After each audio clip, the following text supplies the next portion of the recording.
I'm Liz Faublis, and this is Currents. An Israeli-Iranian conflict could have a seismic effect throughout the Western world. The world is at stake here, and I think the world community has to say something to Iran in this particular situation. Plus, how are people of faith leaning in the presidential election? And it's an important position in the Brooklyn Diocese, and a new man is filling that role. We'll meet him. The presence here tonight of so many priests is very encouraging for me as I begin the ministry. Well, it is a challenge.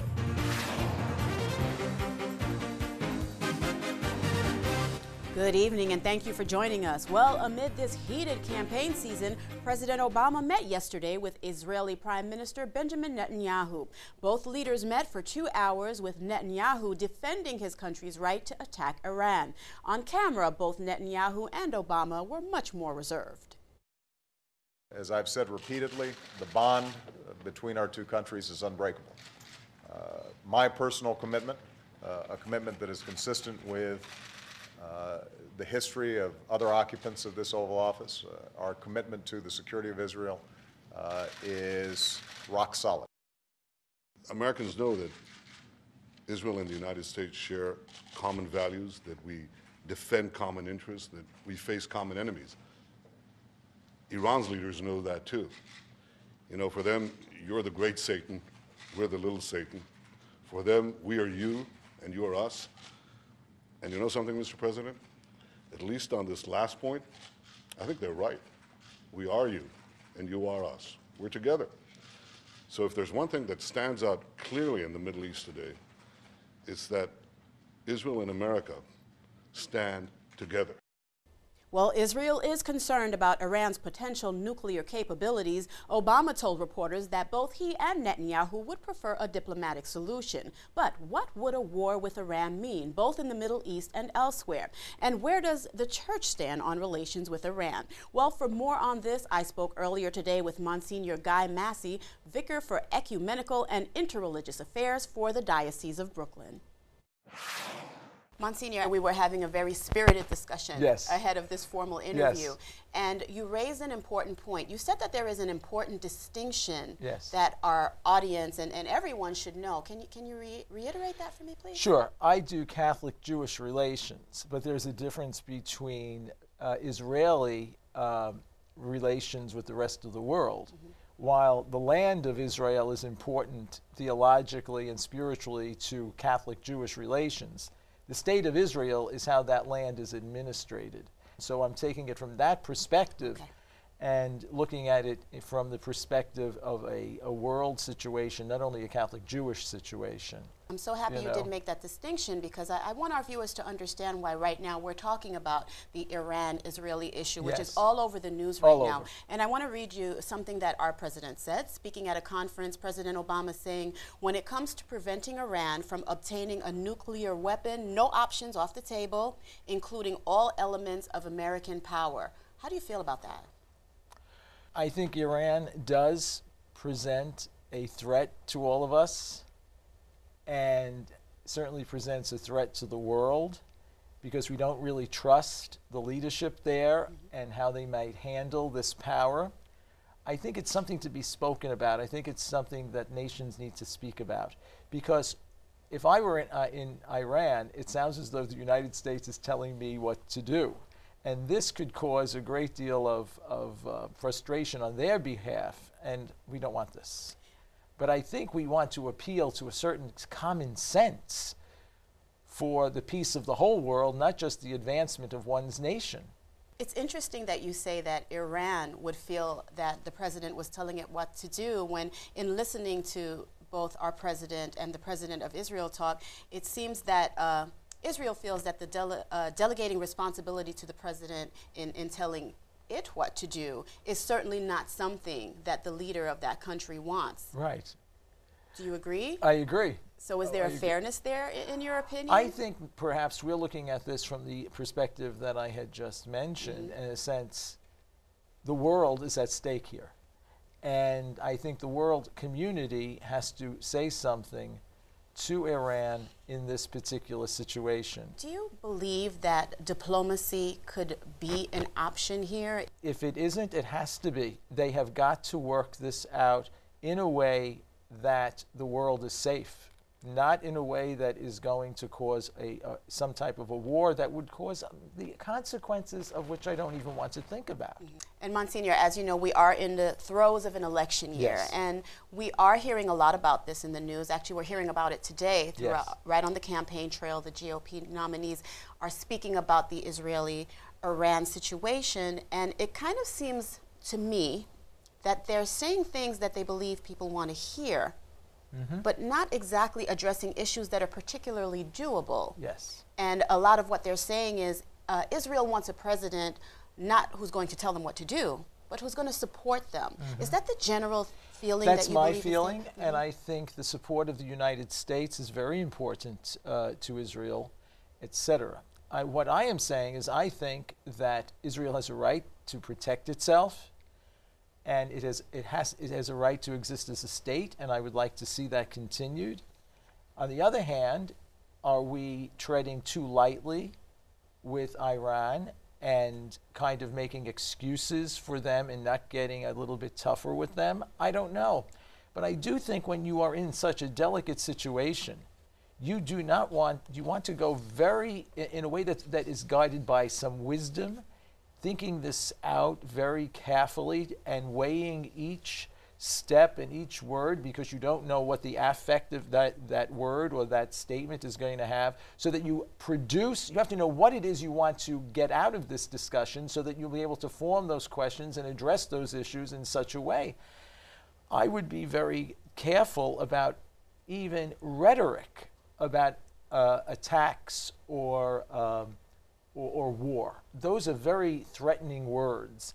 And you never know, what a nation could see as being a threat and then react in a way that is not very productive for the long-term effect, not just the short-term effect. Monsignor, in your discussions with both communities, do you find that the president seems a little bit detached from the situation in that he hasn't visited Israel during the course of his presidency, and as far as I know, based on this research that I've done, he may not do so ahead of the election. Right. Do you think that has something to do with the way the communities are feeling? You can talk and you can say so many things, but there's a personal aspect of it that maybe might be missing? I do think that there is some type of a strain between these two gentlemen. It is my hope that if you have to try to be a mediator between these two, that we remember that we kind of have a little bit more of an edge with Israel, basically because we are much more similar than dissimilar to Israel, and a little bit very much different from Iran. And we have to know who the threat here is. And our hope is that this could be settled in a way that protects not only the peace of Israel and Iran, but the whole region and an extended, the world. I think that's the perfect last word. Monsignor, thank you so much for joining us. Thank you. And stay tuned, there's more currents ahead. Same-sex marriage is headed to the ballot in another state. We'll hear how the church is responding. That story and the rest of the day's headlines next.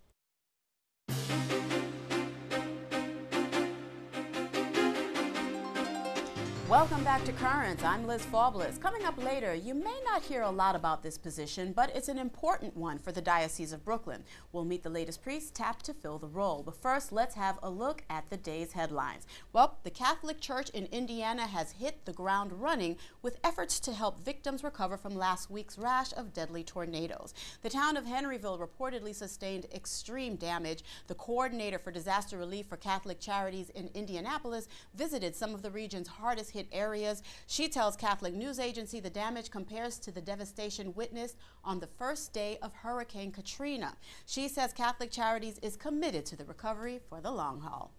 Well, less than a week after voicing concerns about U.S. relations with Iran, U.S. bishops are calling for a dramatic reduction in the U.S. nuclear arsenal. They're asking Americans to sign an online letter urging the president to reduce the nuclear danger and the role of nuclear weapons. Now, the letter states that maintaining large nuclear forces on alert increases the risk of accident or miscalculation. In other news, the Diocese of Portland, Maine has announced it will not campaign against efforts to legalize same-sex marriage in the state.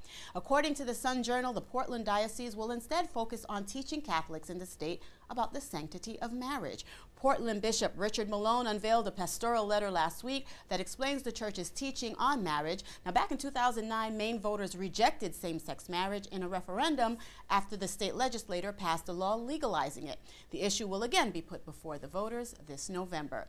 From the United Kingdom, Catholic bishops are taking a different approach in their opposition to same-sex marriage. The Daily Telegraph reports a letter will be read at all masses in the UK this weekend that argues against changing the meaning of marriage. The letter, signed by Westminster Archbishops Vincent Nichols and Peter Smith, say allowing same-sex couples to marry would be a profoundly radical step. And the UK's senior Catholic bishop, meanwhile, is not holding back his criticism of same-sex marriage. Scottish Cardinal Keith O'Brien says proposals to legalize same-sex marriage represent a grotesque subversion of a universally accepted human right. In a column for The Telegraph, O'Brien says marriage predates any government and should not be redefined by the government. Well, attacks against Christians are increasing in parts of the world. That, according to the Vatican's permanent observer to the United Nations in Geneva, Rome Reports has that story. Not having religious freedom may be hard to imagine in some countries, but for billions of people, it's a fact of life. In a speech given by the Vatican's permanent observer to the United Nations in Geneva, Monsignor Silvano Tomasi, he noted that 2.2 billion people face this problem worldwide. He says that Christians aren't the only victims, but the numbers are hard to ignore. About 70% of the world's population face religious restrictions. Terrorist attacks on Christians in Africa, the Middle East, and Asia have increased 309% between 2003 and 2010. Tomasi said religion is not a threat but a resource. The problem, he says, rises when governments and extremists consider minority religions harmful and offensive because they differ from the country's main religion. When it comes to developed countries, mostly in the West, the persecution is not necessarily violent but cultural. It's usually seen when people face hostility, scorn, and even ridicule for their beliefs. It's a situation faced by many, but according to Tomasi, above all, by Christians. And finally, a centuries-old relic of a saint has been stolen from an Anglican cathedral in Ireland. CNN's Relista Vasilieva has more. It's been called a priceless treasure. The preserved 900-year-old heart of St. Lawrence O'Toole was stolen over the weekend from Christchurch Cathedral in Dublin. Officials say a thief cut the steel cage where the heart was on display in a wooden box that was bolted to a wall inside the cathedral. Church officials are perplexed and surprised. If it was stolen for religious reasons, it seems contradictory that someone would steal a relic from a church, because in my understanding, that's desecration and it's violation of a church.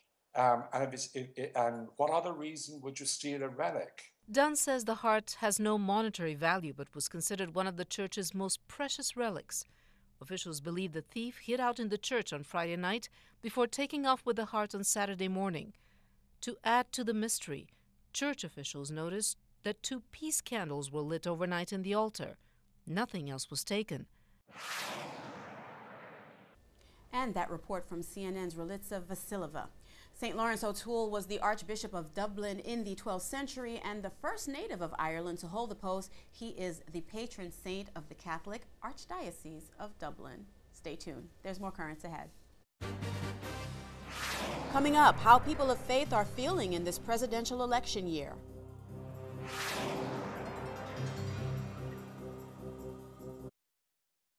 Welcome back. Well, tonight, a touch of March Madness, except this battle is not playing out on the basketball court. This particular contest is unfolding on the campaign trail. I'm talking about Super Tuesday, and with 10 states and over 400 delegates and some key religious demographics up for grabs, this is one of the busiest and likely the most important primary days for the 4 remaining GOP candidates vying for the Republican nomination and the presidency. Now, among the key demographics in the spotlight, the Catholic vote, which some argue could have an impact on the outcome of the race. Heading into Super Tuesday, a Gallup poll showed Romney leading or tied with Santorum and the other 2 candidates across every major ideological and demographic category, including weekly church-going Republicans. So we pose the question, when it comes to coming out ahead in the election, does faith matter?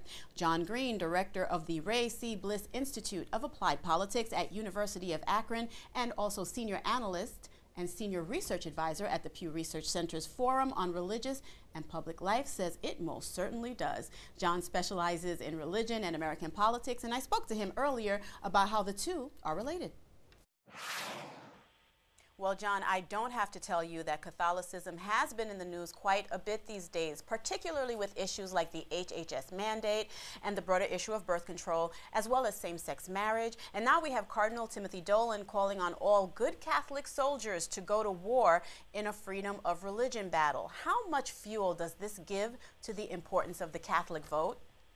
Oh, I think it shines a bright spotlight on the Catholic vote, and it reveals a couple of important things about Catholics.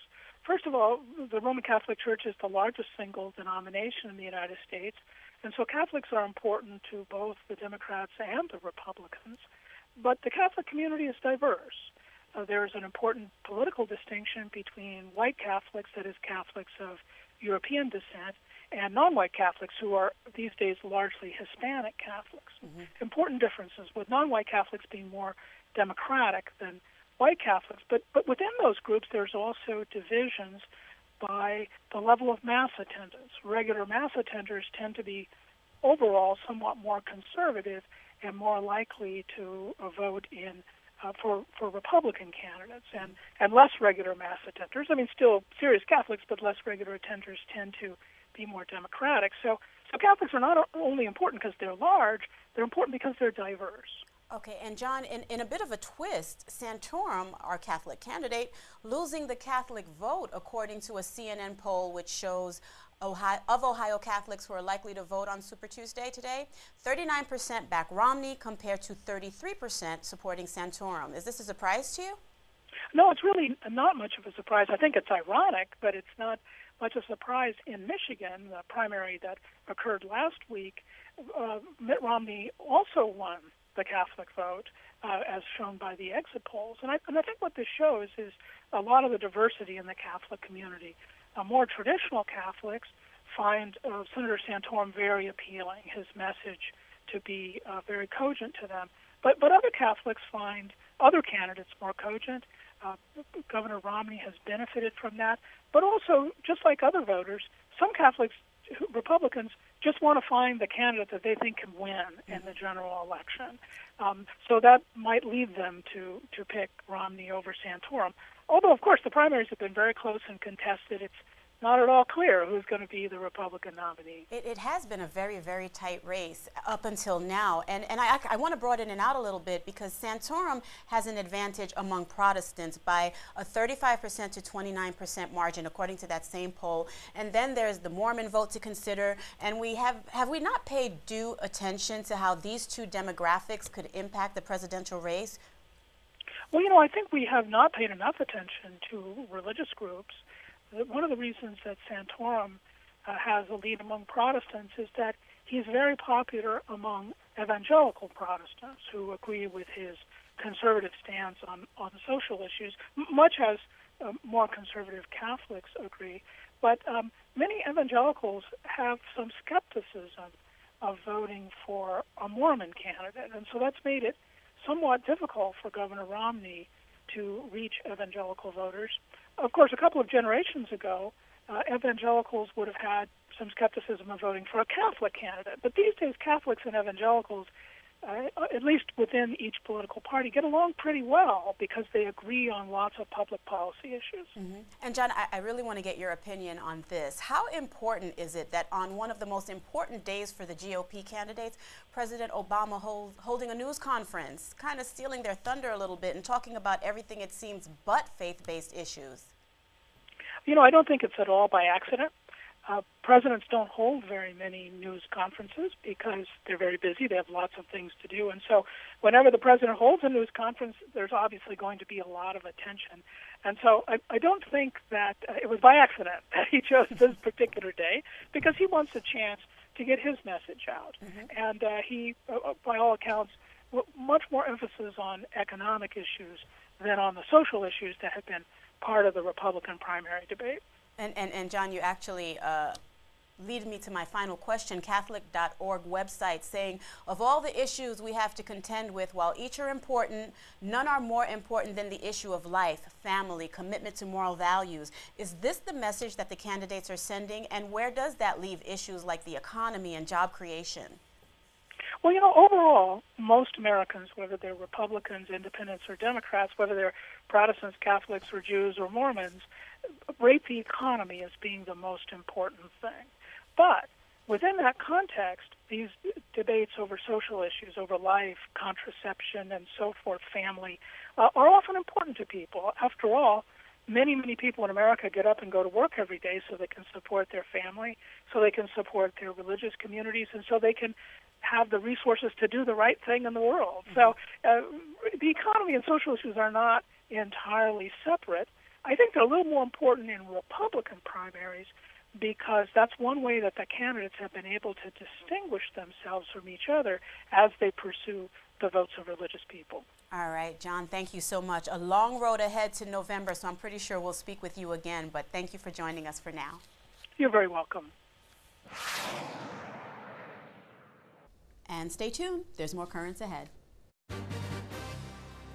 When we return, new responsibilities for this Brooklyn priest. We'll hear all about it. Are you willing to accept the responsibility of assisting me as bishop in the pastoral needs of the priests, religious, and laity in the parishes of the vicariate?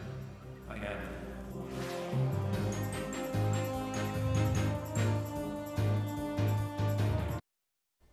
Finally tonight, many of the priests in the Brooklyn Diocese serve without much fanfare, including the man we're about to meet.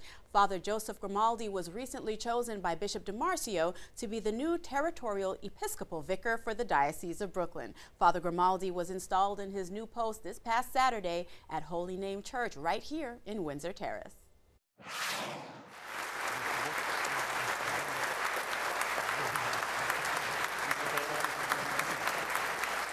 Today we're here to install Father Grimaldi as vicar for Brooklyn.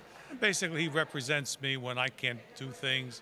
He is kind of in the front row and the front lines of what's happening in the parishes, and able to deal with the priests firsthand, so they have somebody they can go to, get an immediate answer, immediate help on things. Kind of like a troubleshooter job, but it's very important to our diocese. A few short weeks ago, when I told my mother that I was becoming Episcopal vicar, there was a look of absolute horror and fright on her face. Absolute horror and fright on her face. I said, maybe she knows more about this job than I do. I think pressure would not be the right word. I feel the gravity of the responsibilities that go with the job. I've already had the privilege of going around and visiting many of our clusters, many of our priests. Being a priest almost 29 years in the diocese, I know many priests already. They've all been very cooperative. They've all been very affirming, and just the presence here tonight of so many priests is very encouraging for me as I begin the ministry. So it is a challenge, but I know these good men are going to help me. I question those who are the priests, religious, and laity who represent the parishes of this vicariate. Are you willing to trust him and cooperate with him in solving pastoral problems in the light of the gospel of Christ? He'll do very well. He's capable. He's got the right attitude, and he loves it. People love him. And he's going to be great. He'll be terrific. think Father Grimaldi is going to do very well as our new vicar. I'm very happy that he's going to be our new vicar. He has a lot of experience working in parishes and pastoral work. He's a canon lawyer, as Mr. Marzio said to us today. Are you willing to accept the responsibility of assisting me as bishop in the pastoral needs of the priests, religious, and laity in the parishes of the vicariate? I am. It was at a particular time he was finished with his 12 years in the parish and has good qualifications, a canon lawyer, and has good judgment, and saw him on the Presbyteral Council and the good advice he would give. So I thought he would be a good candidate. And as I said in the homily, he didn't take long to respond. Yes, he was willing to do it. I thank Almighty God for his abundant blessings in my life and in my nearly 29 years of priesthood here in the great Diocese of Brooklyn. In all truth and honesty, I would not want to be anywhere else. I love Brooklyn. So many things come into my desk, and I would say at least half of them would go out to the two vicars to follow up on, and then I would follow up their advice. So without that intermediary, it would be very difficult to accomplish the work of bishop in this diocese. And our congratulations to Father Grimaldi. We wish him all the best and look forward to catching up with him soon. That is all for this edition of Currents. Now, coming up tomorrow, the Super Tuesday votes will hopefully have all been counted. I'll talk about the results and what they mean with the man in charge of Mitt Romney's New York City campaign. Until then, be sure to visit us online at currentsny.net. For all of us here at Currents, I'm Liz Faubles. Thank you for watching and have a good night.